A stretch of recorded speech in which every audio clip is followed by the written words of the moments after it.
What's up? What's up, man? What's up? Yo, yo, yo. What's up, man? We on it. We on it again. Trying to see what we can do. Try to get set up right here.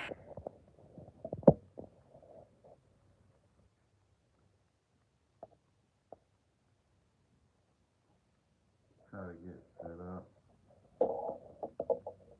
Dang. What's going on, man? Try to get y'all a little action tonight. Try to see if anybody got questions or whatever. You know, I always try to make myself available so I can answer any questions y'all got. So if you ever have questions, you know, I always jump on here and see if anybody got questions. That way I can answer them. Hopefully we can help each other out. Yep, let's go. Hopefully we can help each other out. Try to, find that next deal or do stuff better, and stuff like that. So that's what it's all about, man. That's what it's all about. So hopefully we can get to it.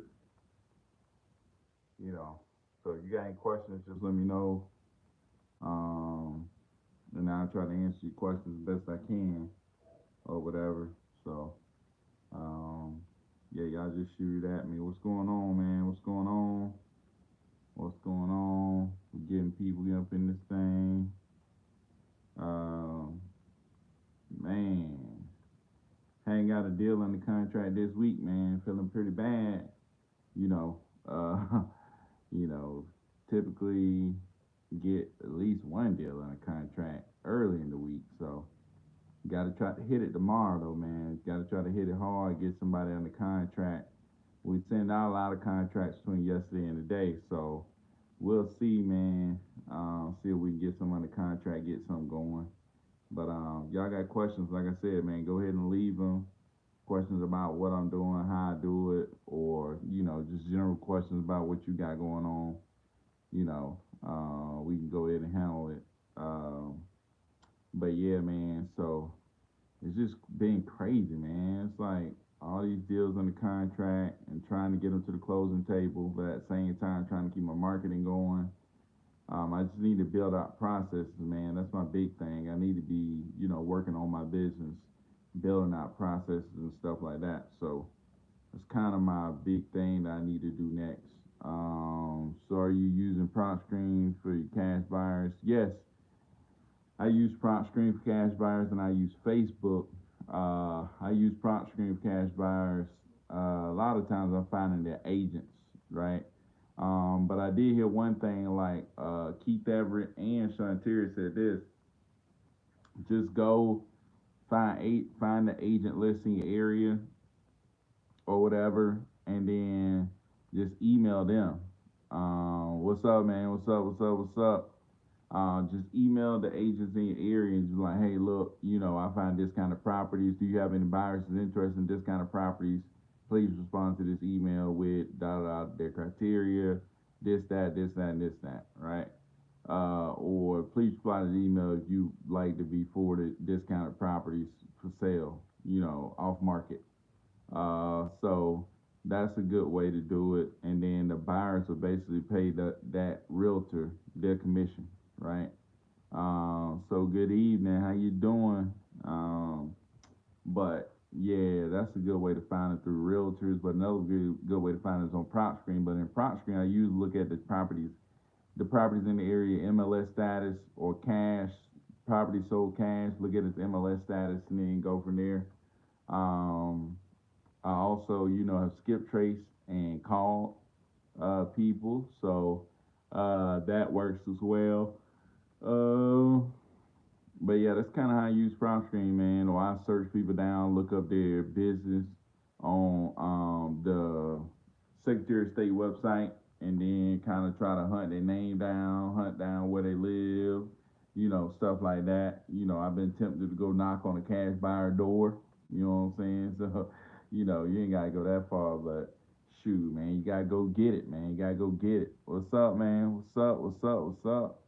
Um, what's up? What's up? How y'all doing tonight, man?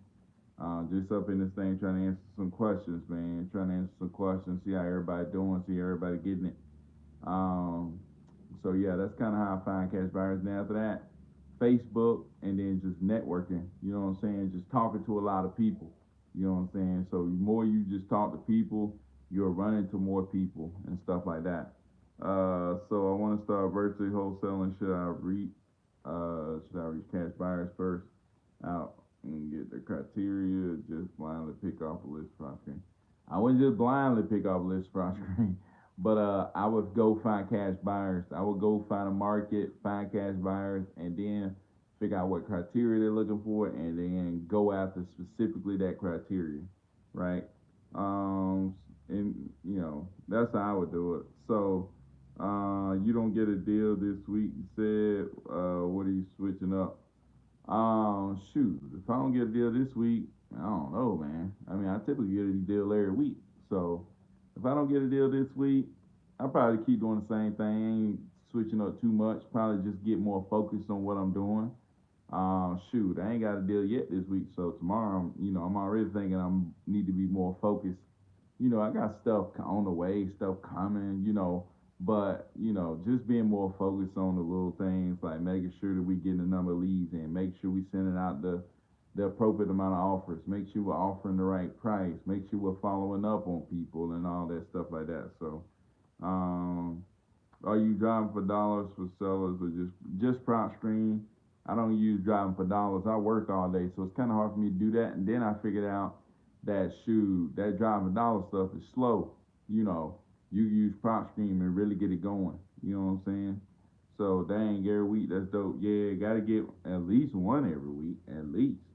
Remember, I'm doing this from a different state. Um, yeah, I mean, but still, you can go on Facebook and search these different areas that you're looking for and find cash buyers. You can also, search prop screen, find cash buyers, talk to agents in whatever area, email all the agents, email blast them like, hey, look, do you have cash buyers, right? Some agents are working with cash buyers. This is the bottom line. It's just that what agents are working with the best cash buyers. You got to find them.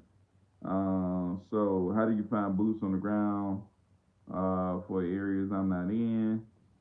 Plenty of people on like IG, Facebook. That'll be boots on the ground. I actually just used somebody today for boots on the ground. They took a contract over to a property I needed taken over there.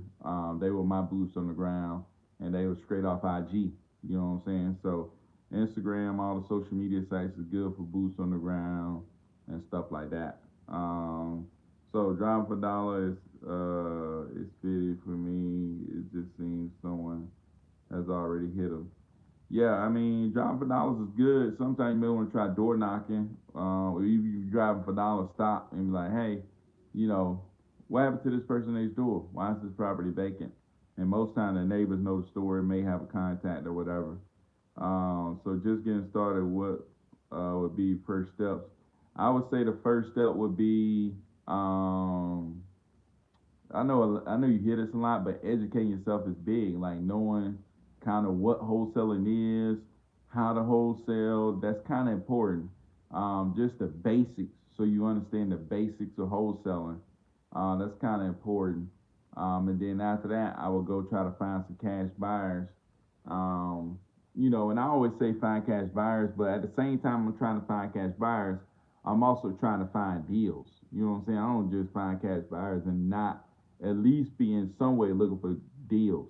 I just don't like to spend a lot of money trying to find deals if I don't know I got a cash buyer to buy. Like I'm not gonna skip trace a list and spend $1,000, when I don't have anybody that want to buy property. You know what I'm saying? So that's why I say find that cash buyer. Um, so both of them you want to connect. All right. So do you recommend getting an LLC before you get your first deal? I don't think it matters if you get an LLC or not. I had an LLC only because I had a property that I already had that was in the LLC. But an LLC is going to make, or LLC or any kind of business name is going to make you seem more official when you go to buy a property. It's like if I show up and I'm, Byron Scott and I'm trying to buy a property, somebody will be like, this guy ain't got no money, right? But if I got an LLC, I'm just the guy working for the company. You know what I'm saying? This company, I got money. You know what I'm saying? So that's kind of what people look at, and I think feel more comfortable doing business with a business versus doing business with like a random joker that they don't even know. You know what I'm saying? I find that owner occupied doesn't sell, don't want to sell. What's your opinion about that? So some owner occupiers don't want to sell, but like if you can find a cash buyer that would do some lease backs, like lease back for a little bit of time, give them the money, they can make their next move or whatever. That works. You know what I'm saying? So I'm seeing a lot of lease backs. People want to cash in on that equity, but they don't want to move out of their house. You know what I'm saying? At least not immediately. They want time. So the lease back has been working. Keith Everett told us about that, and that's been a big thing. Um, so I looked at your old YouTube videos when you were talking about how you stay on the outskirts of Georgia. It was 50K pop. Yeah, like 150 to 100 150,000 in population. I mean, Sean Terry even go down to 50,000 in population, but I don't know about 50,000 in population. Maybe. You talking about towns? He talking about towns. I'm talking about counties, right? When I say counties, it got to be 100 or above in population when it comes to counties. So that's a big thing. Yeah, I copy that. Your wholesaling contract needed, please. Yeah, you can go look on my YouTube. Look under Byron Scott and look up the wholesaling contract video, and it has a link to my wholesaling contract. Bam, you click that, and we'll get it shared with you. All right. So, uh, sorry about that. So when you search for your cash buyers, are you calling them, asking them about the? Yes, I'm searching. I'm calling them, asking about the criteria. Even if it's a realtor, I'm calling them, asking about, hey, you got cash buyers. What are their criteria? Da da da da. Yep, that's what I'm kind of looking for as far as their criteria. And then I'll go through and if I see they're buying property, I'll look and see what they're buying it for. You know what I'm saying, on PropStream or whatever. So I do that as well. What's up, Cass, man? What's up? But yeah, I always ask them what the criteria is. Some of them like say, send me anything. No, what's your ideal property? Right? You have the ideal property, perfect property. What are you gonna be choose? What property you gonna choose? What do you want to buy? How much you want to buy that? What percentage of discount you want? This, that, and the third. So try to make sure, that you have the criteria like, hey, I don't want to send you anything that ain't gonna work for you. You know what I'm saying? That way, when you start sending stuff, you sending stuff that's gonna work for them. All right. So yeah, that's pretty big. Let me see if I missed anything. Um, I found some vacant properties doing DoorDash. So I'm looking on Facebook for cash buyers. Am I on the right path? Yeah, yeah. If you're doing DoorDash or you doing any driving around, I would definitely look for vacant properties and then try to contact those sellers. Right? Try to contact those sellers. What's up? What's up? What's up? Try to contact those sellers and try to figure out if they're interested in selling. And if they are interested in selling, then you get it to the cash buyers. But yeah, go ahead and look for your cash buyers on Facebook. See if you can find some or whatever, and keep driving around. But you need to be trying to reach out to sellers that you find those properties. Make sure you reach out to the seller. You may need to go knock on somebody's door next door or something, or maybe you can skip trace them and try to call them, right? So those are all things that work. Let me see. Got some more questions. So, are you wholesaling anywhere else besides Georgia? Who are wholesale premium title companies? So in Georgia, the wholesale friendly closing attorney is Chalker and Chalker. That's who I use. But there's others in other states. But yeah, I mainly just do Georgia. I am closing a deal in Tennessee right now. Um, I got a one of my best friends is closing a deal in North Carolina, and I'm kind of helping him facilitate that and go through that with him. So yeah, I mean you can do it anywhere. I mean the way that I'm doing it, you can do it anywhere. Um, But anyways, how could I JV with you? I really need to get a better system how you could JV with me, but you can send me properties on Instagram. Just send me the property address. Um, or just hit me up and be like, hey, look, I got this property. I'm looking for a cash buyer. You know, here's the address. You know, this is what they want or whatever. You know, so I can try to help you. Complete the transaction or whatever. So what do you use for Podio? What do you use Podio for? Woo! Man, been a long day, guys. Sorry about that. But I use Podio to keep track of my leads, and to keep track of my KPIs, like how many leads we got coming in, how many offers we're making, how many offers got accepted, how many deals we closed, da da da da da. So that's been my big thing, um, using Podio for. But main thing is for calendars and follow ups, right? I got to be able to keep up, and keep my follow ups going. And the deals are in the follow up. I'm telling you, some of y'all are texting or calling or hitting people up one time. You got to hit them up multiple times. You got to follow up and follow up and follow up on the follow up, right? You got to make sure you do that. So, do you have any hedge fund buyers? Yeah, this hedge fund buyers. Yeah. Yeah, I got some. You follow me, I believe in keeping landlord buyers, hedge fund buyers, and flipping buyers. You got to keep all those different buyers. So, do you know how to get Open Door, Zillow, offer pad on your buyers list? No, I haven't been able to get in contact with Open Door, Zillow, or OfferPad. I'm pretty sure they make you like take the property down, like purchase the property, and then you go wholesale it to them, or then you can sell it to them. But nah, I haven't been able to get a hold of those. But I'm pretty sure you can. But like I said, you're probably gonna have to buy the property outright, and then after buying the property, then you can sell it to them. So you may have to have some cash. We'll have some type of funding. We'll have somebody come in who just got some money sitting aside. It's like, hey, I got this deal. This is how much you're gonna make. Can you fund this deal? And people got money sitting aside. They usually, like making more money. So, um, but yeah. So you said something. Okay. So Byron, how many lists a month do you pull for your cold callers? Um, I pulled one list this month, and I think it was like 8,000 leads on that list. But that was like the biggest list I've ever pulled, right? So before that, last month I pulled a couple of lists, but I'm not pulling a ton of lists. Most of my lists that I'm calling and texting are like recycled, right? That means the old leads that I'm just hitting again, hitting again, hitting again. That's one of the big things that I'm doing right now.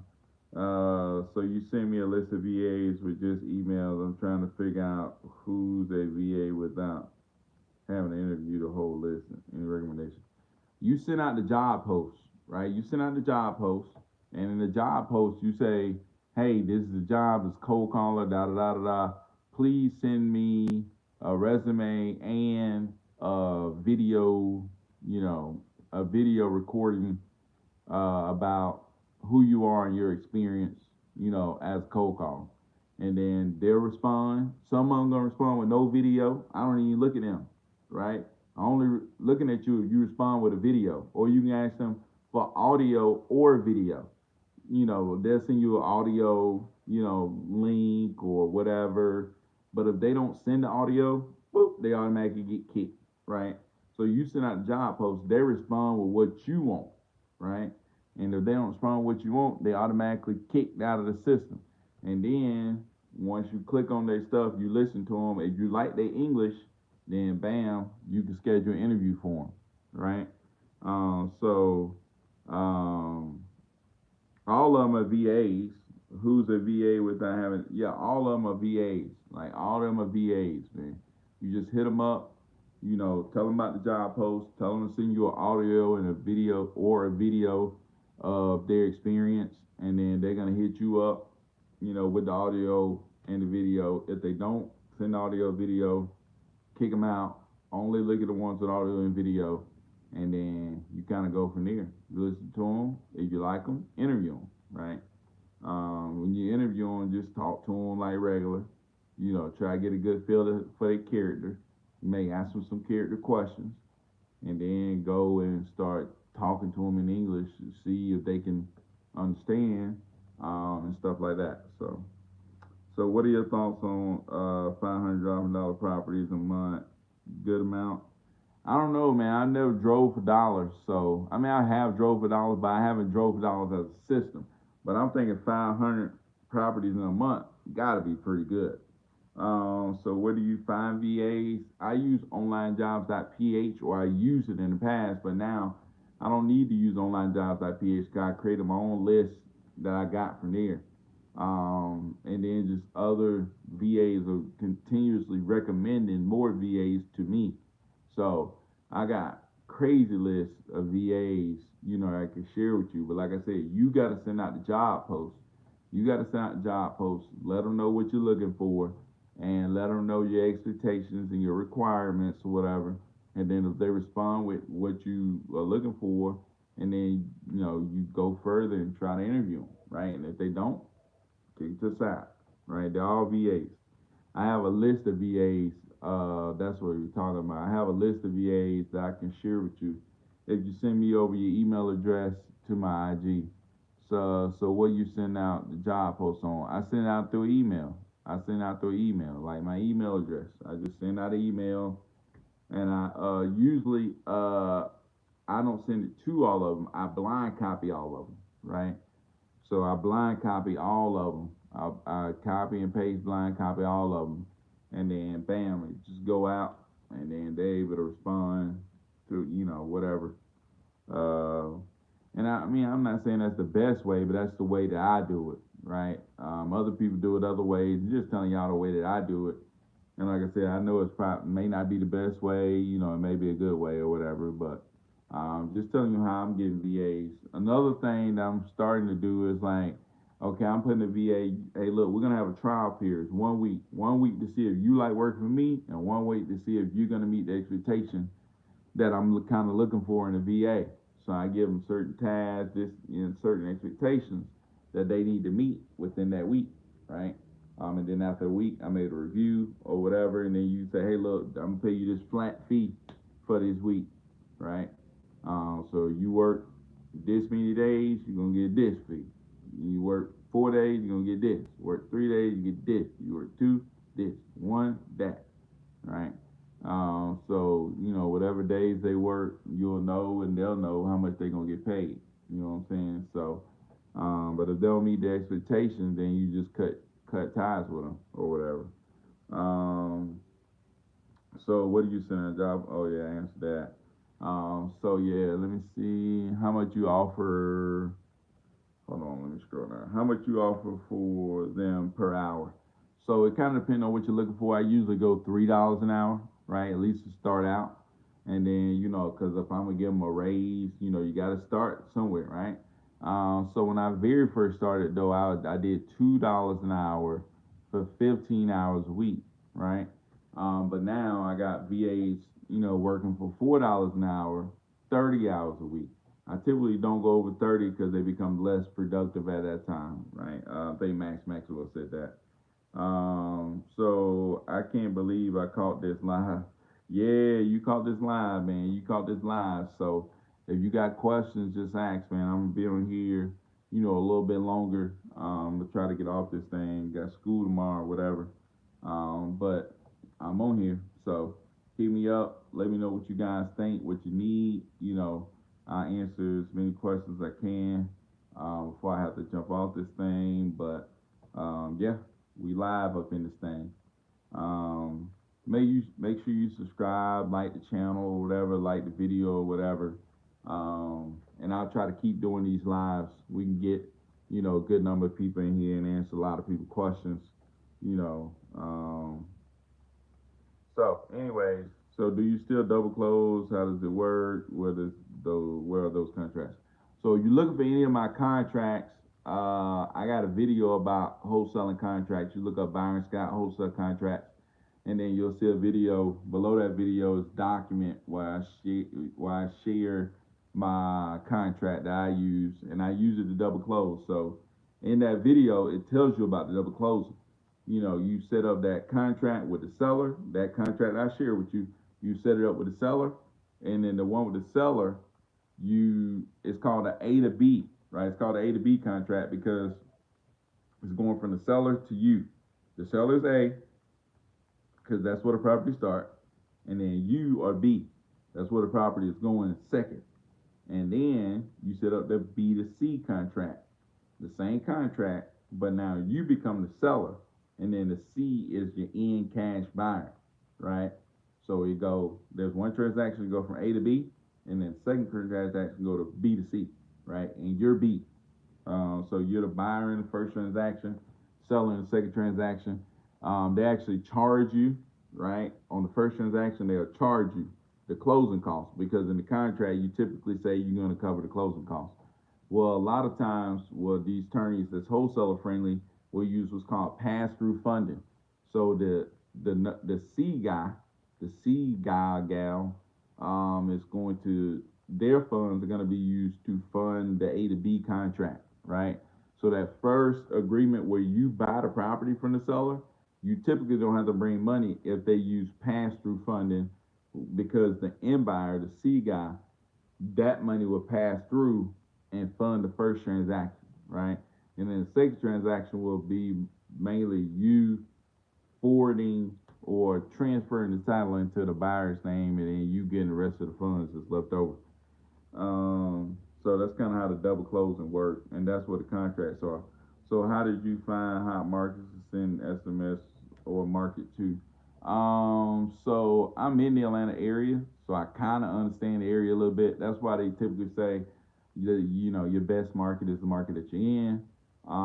So what I did was I kind of looked around, was like, dang, in the city, nah, I don't think it's gonna work. But I knew in the area good enough where I'm like, dang, right outside the city is still a good area, right? So I was able to spot out some places right outside the city where buyers were still buying. But a lot of people never heard of those places because they ain't from Atlanta. They don't know the Atlanta area. Even if they from Atlanta, it's like I never been that far out, right? So it's like you find something that's far out, but not too far out where you get in country, right? So you find that happy medium, and I did it on one side of Atlanta. Now I'm like, okay, let me go to the other side of Atlanta, and then it was like, okay, let me hit the other side of Atlanta. Then I'm like, okay, well let me do the same thing on this side of Atlanta. So I'm hitting all the outskirts of Atlanta, all around the outside, and I'm finding buyers that'll go out there and buy property, right? So that's kind of what's helping me right now. That's kind of how I found the markets that I'm in. Um, so thanks. I hit you up on IG about VA list. No doubt, man. Send me but make sure you send your email address and try to send it alone in one message. That way it's easy for me to copy and paste, to get you that. So how do you find market?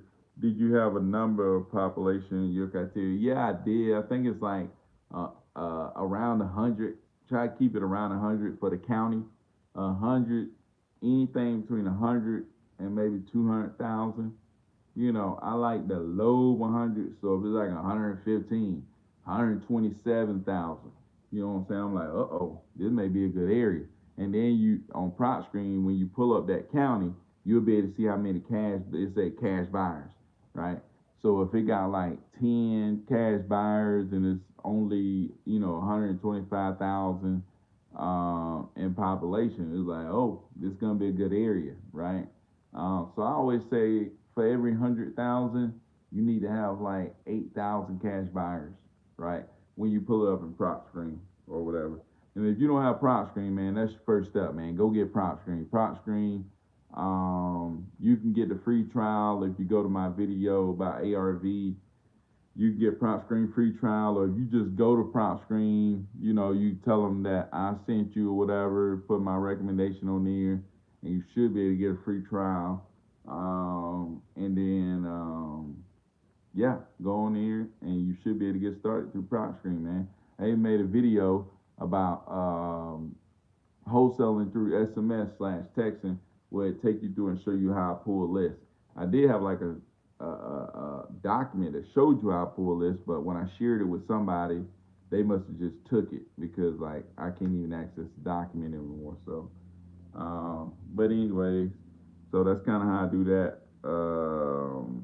But yeah, I try to look for those places not too big, but not too small. That way you can find low population, less competition, stuff like that. So that's been a big thing for me, real big thing for me.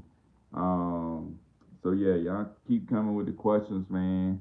Um, I'm hoping at this point, like, dude, I got another deal locked up that I ain't even expect. So I think it's supposed to close in September. So in September, I already got like $35,000 worth of deals lined up for September. And then like October, I got like 14K deals sitting in October. So it's getting crazy, man. I got another guy who said he was gonna sign today. He didn't sign today. Hopefully he'll sign tomorrow. If he signed tomorrow, he'll probably close in September. Should be like a maybe an 8K deal or so. Like I said, hoping to try to stay consistent at $50,000 a month, at least. Right. I really want to hit that $84,000 a month. If I can keep hitting that $84,000 a month, I'll be happy. That's kind of my goal. But anyways, so man, your YouTube IG lives be helping me. Appreciate it, man. No doubt. I'm here to try to help, try to get a time back or whatever, because I know I was on YouTube trying to grind and try to get it when I ain't have nothing. Just trying to scrap up, working at Papa John's. I was working at Papa John's delivering pizzas, trying to make some extra money or whatever. So I know how it is, man. Like I said, just to be on the grind, just to be up all night listening to stuff, trying to think of the next move, trying to, think of what can put you over the top, you know what I'm saying, and just want it so bad. I know how it is, man, to be out there and just want to get it, you know what I'm saying? So, I just know how it is, man. So, do you have any deals that close through SMS only? Yeah, I had deals closing SMS only. I had a deal in July. I never talked to the seller, not one time. It was all text, right? That's crazy stuff. I closed, and I closed while I was in Chicago. I was in Chicago, and I had to send the papers in or whatever, and it closed. And I was like, dang, I never talked to the seller on the phone. Never talked to him. Never did. So never talked to the seller, never saw the property, never talked to the buyer, never saw the buyer, never saw the seller, none of that. Closed. And I was in a different state. So crazy stuff, man. Um, so are you only working in Atlanta markets or elsewhere? I mainly work in Atlanta. I do have a deal in Nashville that's closing at the end of this month. So I'm working in Nashville. But I can do what I'm doing anywhere. Um, you know, I can do what I'm doing anywhere. It's just that simple. Because I'm not going to the properties. Not meeting the sellers. I'm not meeting the buyers. None of that. It's all virtual. Like it's all on my computer. It's all on my cell phone. I'm just going back and forth and closing deals. So that's kind of what I'm doing or whatever. Um, but yeah, I work in Atlanta mainly, but only because I'm just familiar with the area to where I feel comfortable picking out different places I want to target. So any chance you going full time in the business? Yeah, I plan on doing it at the after the school year is over. So teachers, especially at least in Georgia, like they sign year contracts. So I'm under contract for a year with my school, and that contract was like signed in February, right, of this year. So after this school year, I don't know. I may go back to teaching if this goes to crap, but if this keep going well, I definitely got to think about, what my next move gonna be, as far as trying to go full time or whatever. So are you going to look into flipping or building your rental portfolio? Nah, I really hadn't looked too hard into flipping. I'm not opposed to it, if I can make money. But my rental portfolio, I got a triplex. I kind of like multifamily versus single family, but hey, I guess I'll take anything that'll cash flow and make me good money. So, yeah, I definitely think about that. Like I said, I was wanted to be a buy and hold investor before I started wholesaling. So, I think definitely once I get really stable or whatever in what I'm doing, I'm definitely gonna want to build up my portfolio because like that was my goal from the beginning. Like I never wanted to be a wholesaler. I always wanted to be the guy who was buying and holding property. So that's kind of been my goal. So invest your money, Byron, so it won't go to crap. Cash flow. That's funny, man. Yeah, I mean, that's what I'm saying, man. I was all about, cash flow and learning about rental properties. Like, dude, I was all in on rental properties. Like I was reading books, how to manage rental properties, how to purchase these rental properties. Like, dude, that's what really gave me a boost on wholesaling because I knew a lot of the stuff. You know what I'm saying? Because I was so deep into trying to get rentals. You know what I'm saying? So wholesaling was just something I did to try to make cash to buy rentals, and then next thing you know, wholesaling became a way to really run up some money. So do you close the deal before the buyer see the property or after? How will you prevent the seller from cutting you out of the deal if the buyer see the property before you close? Yeah, I typically send the buyer out there before I close. My buyers know they don't mess with nothing. They don't discuss any of that stuff with the seller. They just get in, look at the property, and then get out because they know I'm bringing them deals, and they don't want that to stop. So um, they ain't gonna go behind my back. You know what I'm saying? And the seller don't know anything. I'm telling the seller, hey, I'm sending somebody out to inspect the property, right? So they think that this person is some kind of inspector or something like that. And they ain't, the buyer don't talk to them about anything, so they don't even mess with them. So it's pretty easy. So how many calls should the VA make a day? I would say they should make close to 100 dials an hour. So if they work 6 hours, they should make 600 dials. If they work 8 hours, they should make 800 dials. So that's kind of where it should be at. Knowing what you know now, what would you have done different when you first started out?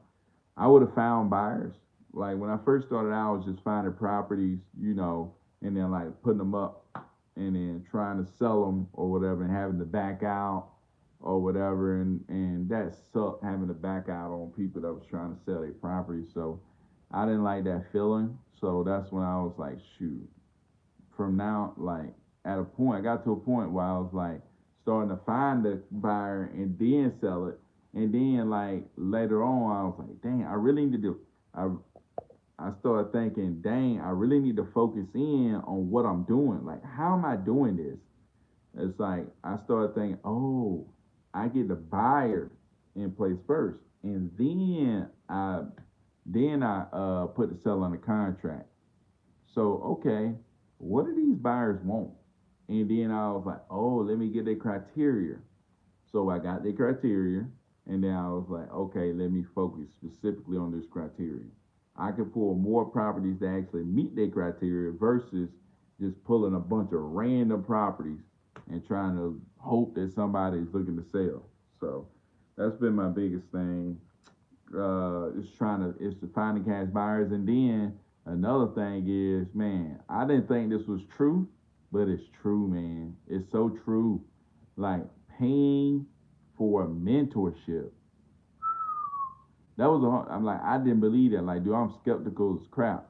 Like, dude, I'm skeptical. I'm skeptical. I'm conservative. I don't believe that nothing is true, right? I don't trust airplanes. I don't trust tall buildings.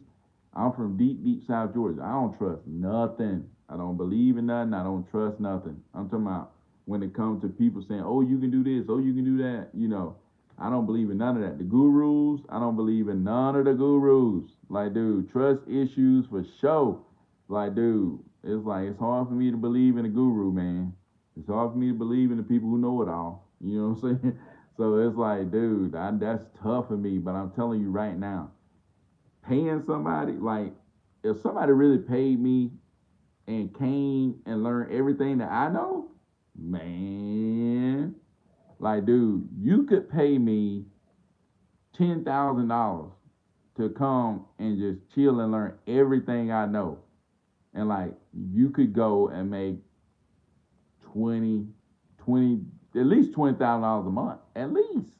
You would make at least $20,000 a month if you just came and hung out with me and saw everything that I was doing. The way I talk to people, every piece of system that I work, every single thing that I do, talk to me day to day. If you was able to do that, like that would be worth way too much money, right? Because I mean, I'm looking at it right now. It's like if I made, at this point, you know, I probably at the end of this month, I'm gonna be done made this year. I'll be done made $200,000, something like that. And then after that, I'm still gonna have like $60,000 left that I'm still need to close on. So I probably end up making $300,000 this year, right? So it's like, dude, even if somebody paid, like some of these people, like Keith Everett, like Keith Everett is like, he had $5,000 for his 2 day event. It's like, dude, that's a steal. It's like, dude, Keith Everett charged you $5,000 to come to his event for 2 days. That is a steal. If you anywhere around where you can get to a 2 day event with Keith Everett, you need to go. It's like, dude, you gonna give me all this game, all the stuff, and you only charge me $5,000. I'm telling you right now, you got to go. It's like, dude, some stuff that I'm doing, like I went to his thing in June. It's a big part of why I'm making this money I'm making right now. It's like, dude, it's a humongous part. I would not be making this money I'm making right now if I want to pay that money to go to his event. Like, dude, I came way up on that. It's like, dude, I came so far up on going to that 2 day. It's crazy, man. It's like, dude, it's crazy how far I'm coming up. Dude, I'm probably at least doubling what I should have made. Like, without it, I probably made 40,000, but with it, I'm making 80. It's like, dude, that's how big of a difference it is. I'm telling you right now. I did not believe it was true. I did not believe it was true. So mentorship and things about post, no matter the cost, you still have to take action. Well, mentorship along with taking action. So you got to go to, you know, get somebody that shortcut your success. Because like if I'd have knew the stuff that he taught back when I first started, I would have been there, ran it up, right? Because when I first started, I was running into properties that was 75K deals, right? They were big deals. They were the big 75K deals. When I first started, I was running into those deals. Like I ran into a guy who was living in Virginia, needed to sell his property, right? He sold it to me for like 152. I sold that mother for like 155. Man, I sold it 155 to somebody who turned around and sold that mother for 240. That's stupid. It's like, dude, that's stupid. Like, dude, and didn't do no work to it. They bought the property, probably just cleaned it out, put it back on the market for 240. Killed it, man. God to almighty. That was crazy stuff, man. Like, dude, if I'd have knew what I knew now, I probably would have made at least 75,000 on that deal. At least. At least 70. The property was ready to go. Nothing wrong with it. I looked at it when they were going to sell it, looked at the pictures. It was the same stuff. I'm telling you, man. And like I said, I'm the number one person that hate to spend money. I hate to spend money. Hate to spend money. Skeptical every guru. But if you find the right person that'll teach you, it will shortcut your success. I'm telling you right now. Like, it took me a while to get where I am, a year. But if I'd have learned that stuff up front, I'd have made $75,000 like that. And my 30K deal would have been another $75,000 like that. Like, dude, I would have made like $200,000 real fast. Like, dude, I would have been, boop. I would have made $200,000 like real fast, and then after that, ain't no telling where I would have went. You know what I'm saying? I probably could have made close, at least a half a million. I would have made, dude, if I would have took the shortcut and paid $5,000 for mentorship, I probably made half a million my first year. Like easy, easy half a million, easy half a million.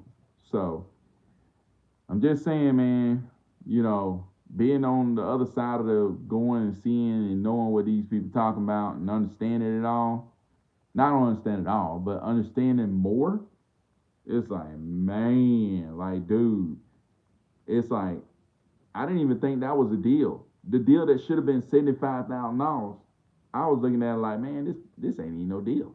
It's like I was like, this ain't no deal. It was a deal. A lot of y'all out there running into deals every day. Like you running into deals every day, and you just don't understand it because you don't get it. You don't understand what you can do with that property. You know what I'm saying? It's crazy, man. Like I had another property where I was talking to a guy in August of last year, and like I couldn't get nobody to buy it. I couldn't get nobody to buy this property, right?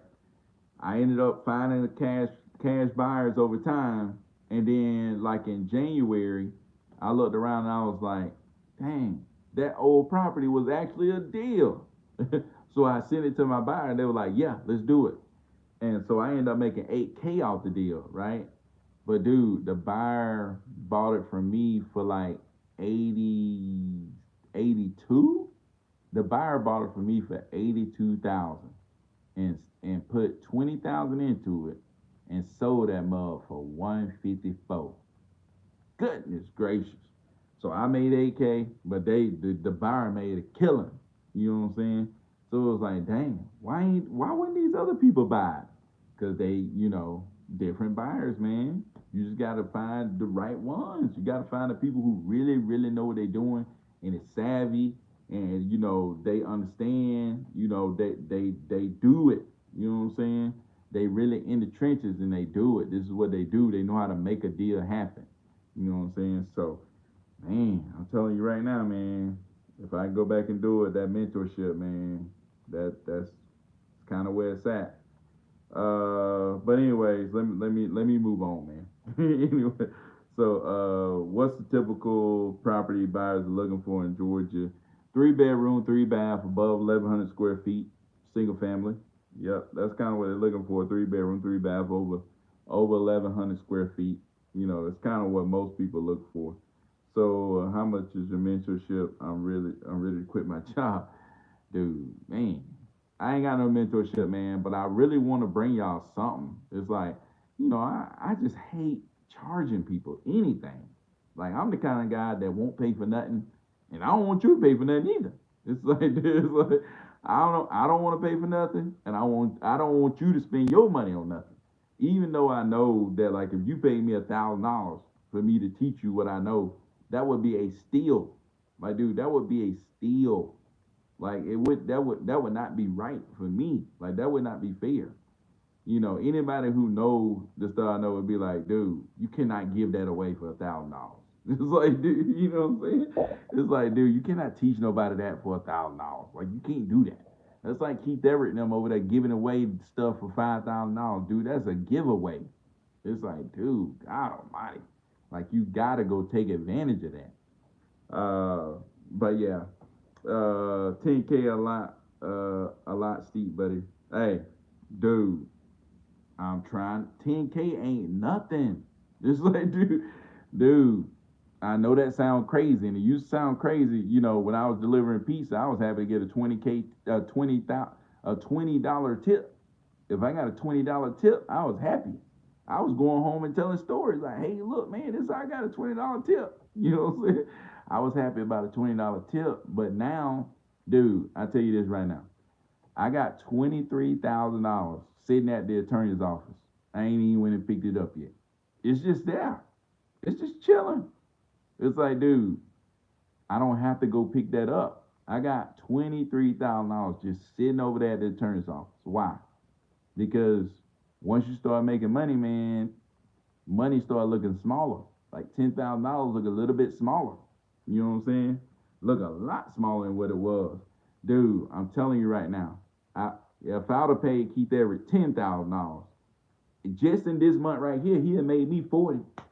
He didn't already made me 40. Even if I paid him 10, you telling me if would you give me $10,000 if I tell you next month you gonna make 40 because you gave me 10? Now what you gonna do a month after that? It's like, dude, and the month after that, and the month after that. Dude, I'm trying to tell you, man, that's that thinking, man. That's that thinking that I have, like, I struggle to get out of. Like, I struggled to go to that 2 day. Like, I was talking to all kind of people trying to talk my way out of it. It's like, should I do it? Should I do it? Should I do it? Should I do it? It's like, but thank God I went ahead and did it, because that, man, the deals just started going. It's like, dude, out of control, man. So, but yeah, who is the 2 day? Oh, dude, you don't know who the real estate Diddy is. You gotta go look up on IG the real estate Diddy. Yeah, he the guy, man. He the man. And Lenny, dude, Lenny is his partner, man. Lenny is the guy too. Like, dude, people be sleeping on Lenny, but Lenny is the guy behind it. Keith is the face, and Keith got acquisition skills, but man, Lenny be putting that thing together. Uh, but anyways, how soon after you closed your first deal did you hire a VA? So I closed my first deal. I closed my first two deals. So it was like, after my first day, it was like a week or two because I'm a teacher. So I was like, dang, I need somebody calling during the day. Because I was calling while I was under quarantine. Well, when my deals came right around the time I went back to school, so I was like, dang, I need somebody calling during the day. So I hired me a VA, $2 an hour, 5 hours a week, you know. I meant 15 hours a week. So I was paying $30 a week, for a VA. So how did you go about getting the price out of the seller first? I typically try to tell them that, hey, look, we want to get you what you're looking for, you know, and if we can get you what you're looking for, we know we can move forward. It doesn't matter what I want to pay for your property. It only matters what you're willing to sell it for, you know. Um, and I always let them know, hey, look, if you give me the price you're looking for, then I can look and see if that's going to be something that works for us. You know what I'm saying? Keith Everett always talk about, if if I offer you if I offer you, 10,000 or a dollar for your property, you hang up this phone on me. But if I ask you for $1 million, you'll be ready to sign on the paper. So there's some ideal of number that you have in your head or that you're thinking of that would potentially work. You know what I'm saying? You know, a lot of times I tell them, hey, look, I don't want to waste your time. I know your time is valuable. If you just let me know what you're looking for, then we can move this forward, and I can let you know if this is something that's going to work for us or it's not going to work for us, right? So that's kind of the stuff, a little bit of the stuff. But dude, I'm telling you, Keith Everett still got that smoke, man. He the guy. Like, dude, you go listen to him. He know how to get to him, man. He know how to get to him. But anyways, uh, what would you done differently? Bought it with hard money and then sold on MLS? No, I would have like that property. I could have sold it to the right flipper. Like, I was messing with people who really didn't know what they was doing, or they knew they was doing, but they, I don't know what they doing. But I could have sold it to a flipper person. Like, the flipper could have wholesaled it. You know what I'm saying? Like, I know a flipper that probably would have bought that. They probably could have bought it for like at least 190. You know what I'm saying? So I could have at least made, 35K. They would have bought it for 190 and then relisted it and sold it for 240, or bought it for 200 and then sold it for 240. They would have wholesaled it, a deal like that with that kind of spread. Or if I would have messed around and got a hold of a hedge fund, oh, goodness gracious. Hedge fund, could have bought that property because that property specifically fit they buy box, because I sold another property to them in that neighborhood, right? I sold a property. I sold a property for 155 in a neighborhood. In that same neighborhood, I sold the property. I sold the property for 155. In that same neighborhood, I sold the property for 252. I sold it for 252 to a hedge fund. 252. So, but that was last year. So let's say, I could only, let's say if I only sold it for 50, I sold it for $50,000 less than what I sold it for this year. Let's say the neighborhood appreciated $50,000, right? Uh, since last, what, October or whatever, because this was in October. So let's say, I can only sell it for 200. That's still a $45,000 deal. I only made like $3,000 off that deal. Only made $3,000. I should have made at least 50, right? They probably would have bought it because the dude sold it for 240. Hedge funds would have probably at least bought it for 220, maybe 215. You know what I'm saying? So I still would have been able to come up, 50, $60,000, right? So that's what I'm talking about, man. That's why I would have done differently. I wouldn't have got no hard money, but I could have still just wholesaled it and made more money. God knows if I would have actually been able to get private money. Now I know people that are giving me private money for 1% or 2%. You know what I'm saying? It's like to buy it, turn around and sell it. You know what I'm saying? So that's the power of these flippers too. Like flippers, they know how to get their hands on money, and they have money a lot of times, and they can get it at a low cost. You know what I'm saying? Because they flip it. They used to getting that money at a low cost. You know what I'm saying? So that's the power of flippers too. I know some flippers that have helped me. Could have got that thing 1% or 2% or 3%. Say they charged me 3%. You know what I'm saying? It probably would have cost me $7,000, right? But I could have sold it for 240. You know what I'm saying, on the market, and then I would have walked away with 70, $75,000. You know, goodness gracious. Whew, don't like to think about that property, man. It's crazy stuff, man. Missed out on a lot of money because you just didn't know.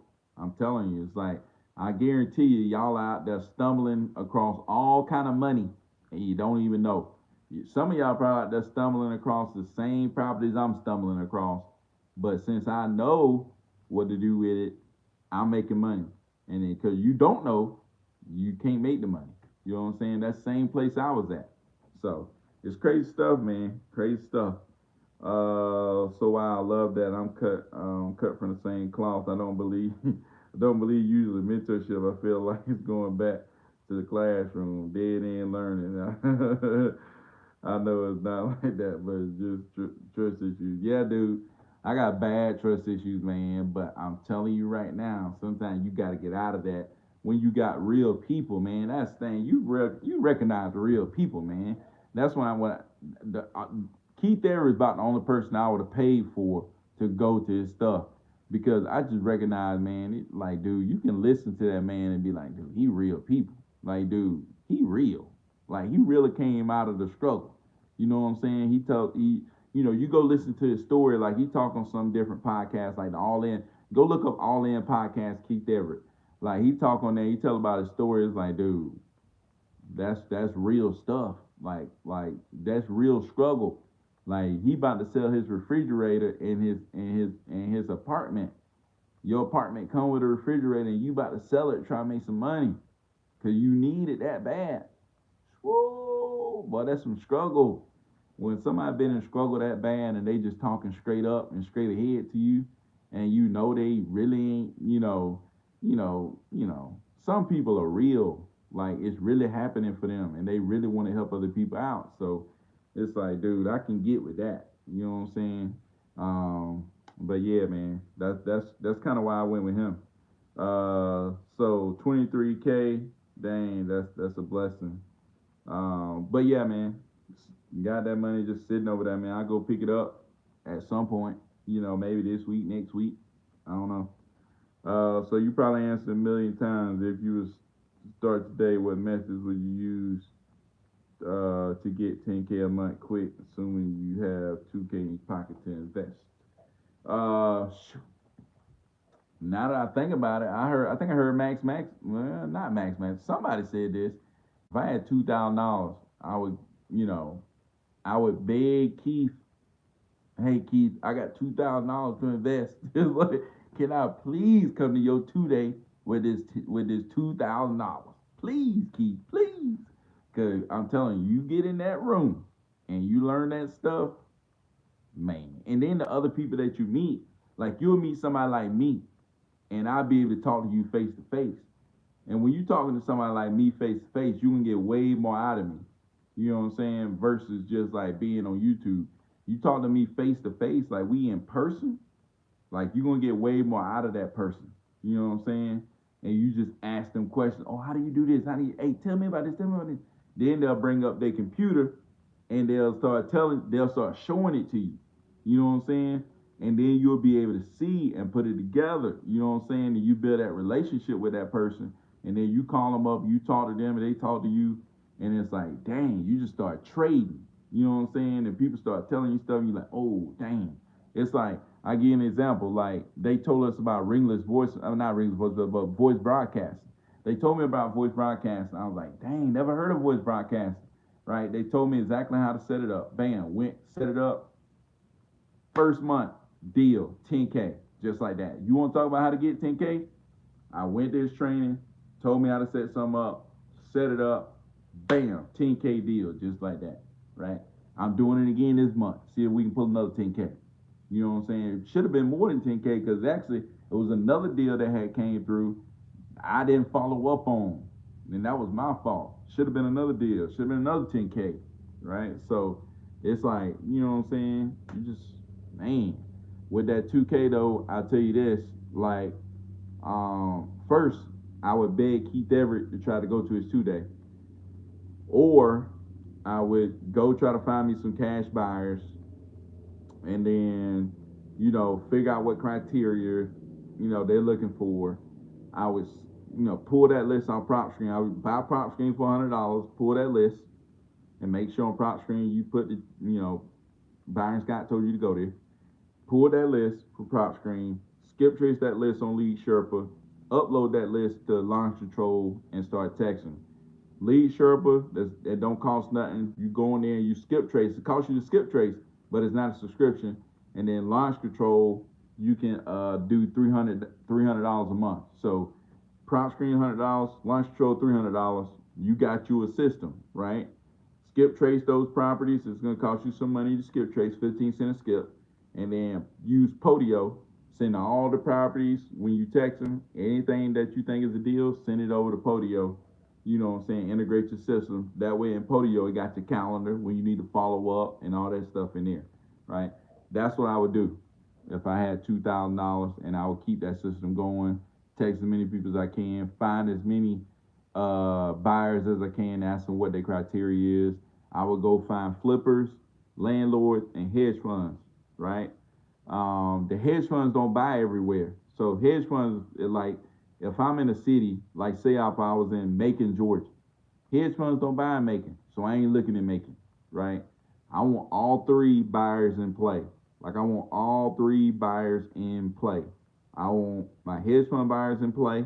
I want my landlord buyers in play, and I want my flippers in play. If those three ain't in the market, I'm out, right? I'm not. I can't work there, right? I need all three of them in order, to really be able to take advantage of the market, right? So I go look for all three of them, and when I get them, I know it's time to really hit it. You know what I'm saying? Really start sending out texts, really start calling, really start voice broadcasting, stuff like that. So that's what I would do. So I heard to advertise the contract, not the property fix. I don't have to do advertising, man. I already got buyers. I already got buyers. I already talked to my buyers. Like, I don't have to advertise. Like, I ain't got to put it out there, right? I just tell my buyers, I email it to them. Shoop, here you go. This dashing price. And they hit me back. Hey, we can do that. All right, let's do it, right? Get them out there to the property. Go see it. And then we'll get this contract signed up. So, yeah, man, that's kind of what I do. I don't have to advertise property. But, yeah, I heard that too. I heard you need to advertise the contract and not the property. So, yeah, I heard that too, definitely. So, what's a good time of the day to start cold calling? I would say around 4 or 5 o'clock, sometime in the evening, all the way up until 8. So, how do you know they're all there, though? Like I said, first, try to find a hedge fund buyer. I would look in that area and then look on Prop Screen and put under property zone. Make sure you put a minimum of 300 properties on, and then you be able to click on the different properties and see if LLCs are buying properties. That's how you know you got big buyers buying in the area. LLCs are buying properties, and they got like over 300 properties in their name, and you'll be able to know, okay, these some big buyers. You know what I'm saying? Try to get in contact with them, talk to agents, and actually you can call agents, around and say, hey, look, is there any big buyers, any big corporations or I buyers or hedge fund buyers buying in the area? Just ask them agents, man. Call them agents up and ask them, hey, if I buyers or any hedge fund buyers buy around here? Do you know if they buying in the area? No, I don't know if they buying in the area. Do you know any agents that would potentially know if they buying in the area? Right? Somebody at your brokerage know about what's going on in this area, right? Do you know where they're buying? Do you know if they buy over here in this city? Do you know if they buy in that city? Right? So you just have to ask around. So I know when I see here from the prop screen, gotcha. Same for SMS. What hours do you text? I start texting at 9 a.m. and I'll text you the rest of the day until 8. So thanks, bro, for clearing that up. Yep, no doubt. Yeah, all three. Yep, all three.